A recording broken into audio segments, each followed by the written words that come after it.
Vamos a ver la pregunta B de este problema. Tengo un circuito en paralelo, ¿verdad? Y entonces yo sé que es en paralelo porque la corriente viene por este camino y un poquito puede coger por aquí, otro poquito por aquí y otro poquito por acá. O sea que yo podría tener resistencia apagada, digamos apagado el cargador, pero podría tener encendido el televisor y encendida la lavadora de ropa, por ejemplo.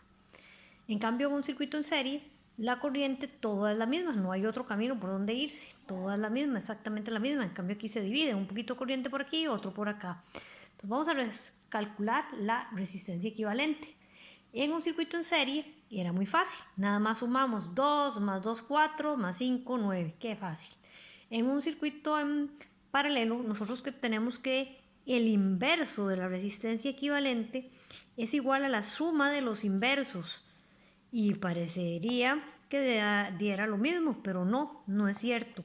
De hecho, entre más equipos eléctricos tenga yo conectados en una casa, la resistencia equivalente es muchísimo menor, pasa muchísimo más electricidad y obviamente pagamos muchísimo más dinero, ¿verdad?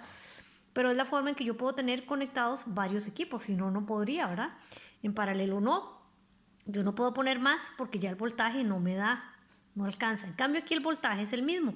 Este está conectado a 12 voltios, esta también está conectado a 12 voltios y esta también, como en una casa, que el tele está a 110, la computadora está a 110 y la lavadora también está a 110. Todos están al mismo voltaje. En cambio en serie no, sino que hay una caída de voltaje en cada uno. Entonces yo pongo más de la cuenta, ya no me da, no me alcanza, no me sirve, no me enciende el circuito, ¿verdad?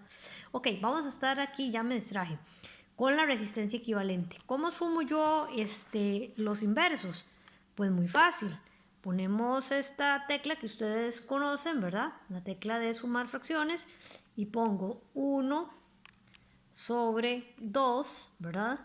Camino aquí el espacio para sumar la siguiente fracción, que es otra vez la fracción de 1/2 porque la resistencia vale 2, ¿verdad? 1 sobre 2, camino otra vez otro poco y sumo la última resistencia que es de 5, ¿verdad? Entonces sería 1 sobre 5 y esto me da 6/5. Entonces yo tengo que 1 sobre la resistencia equivalente es igual a 6 sobre 5. Para sacar cuánto es la resistencia equivalente, yo tengo que darle la vuelta. Entonces yo tengo que la resistencia equivalente es igual a 5 sobre 6. Eso es un despeje de ecuación. Entonces, en la calculadora tiene una tecla que lo hace, que es esta, que es x a la menos 1. Entonces la respuesta a la menos 1, ¿lo ven? Ya me le dio vuelta, 5/6. Y si yo aprieto la tecla sistema decimal, me lo da en decimales, 0,83. Entonces yo tengo que la resistencia es 0,83 ohmios. Vean que es muchísimo menor que la resistencia si lo pongo en serie. Por eso, entre más equipos yo conecte en una casa, la resistencia equivalente va a ser muchísimo menor, pasa muchísimo más electricidad y obviamente pagamos más, ¿verdad? Ok, ¿cuánto es la corriente por cada resistor? Dijimos que en un circuito en paralelo, la corriente es la misma. Todos tienen la corriente la misma. En cambio, en un circuito en paralelo no. Hay diferente corriente dependiendo. Entonces nosotros tenemos que la corriente es igual a el voltaje dividido entre la resistencia. Queremos sacar el de la primera, la corriente va a ser el voltaje entre la resistencia 1. ¿Cuál es el voltaje? Dijimos que todos están conectados en paralelo al mismo voltaje. Todos tienen un voltaje de 12 voltios. Y la resistencia equivalente sería 2, ¿verdad? La resistencia de este bombillo o de este aparato eléctrico. No sabemos qué es lo que tenemos ahí. Entonces, 12 entre 2 me da 6. Tengo que la corriente que pasa por ese primero es de 6. La corriente que pasa por este segundo es exactamente igual. 12 entre 2 es de 6 amperios, ¿verdad? Y la corriente que pasa por este tercer cable, ¿verdad? Este tercer cable eléctrico, digamos son cables eléctricos, sería el voltaje, ¿verdad? La corriente es igual al voltaje, es el mismo voltaje para todos, 12 voltios, entre la resistencia. Entonces 12 entre 5, perdón, ahí. Ok, creo que estaba ahí, uy, qué torta. Esperemos que haya salido, si no, ahí está otra vez. Tenemos que el voltaje, que la corriente es el voltaje entre la resistencia. Corriente, voltaje entre resistencia, voltaje es el mismo para todos, un voltaje de 12, la resistencia aquí es de 2, aquí es exactamente igual, bueno, si no lo vieron aquí abajo, aquí está, y ese también. El voltaje es el mismo para todos, y en este caso la resistencia es 5. Entonces vamos a ver, 12 dividido entre 5, esto me da 2,4. Entonces tengo aquí una corriente de 2,4 amperios. La caída de voltaje, dijimos que para un circuito en paralelo, esa es la parte fácil.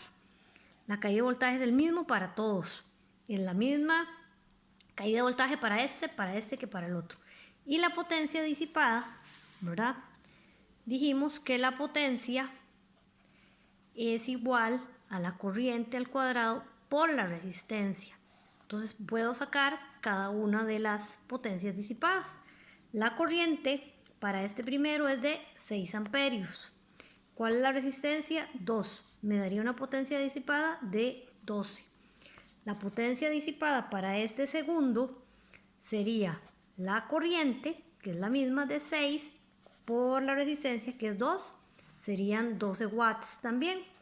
Y la potencia para este tercero, perdón, esta corriente es al cuadrado, ¿verdad? Entonces aquí estamos con un error. Vamos a ver que no les pase esto a ustedes. Sería 6 por 6, 36 por 2, 72. Y aquí sería lo mismo, 72. Y esta última, tenemos que la corriente aquí es de 2,4.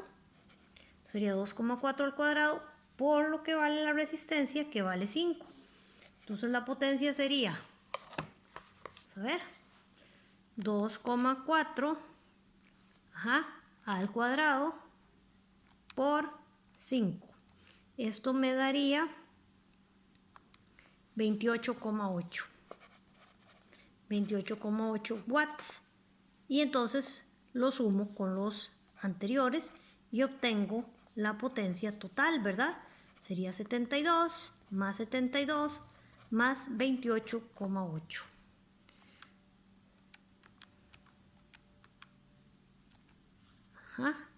Esto me da 172,8 watts.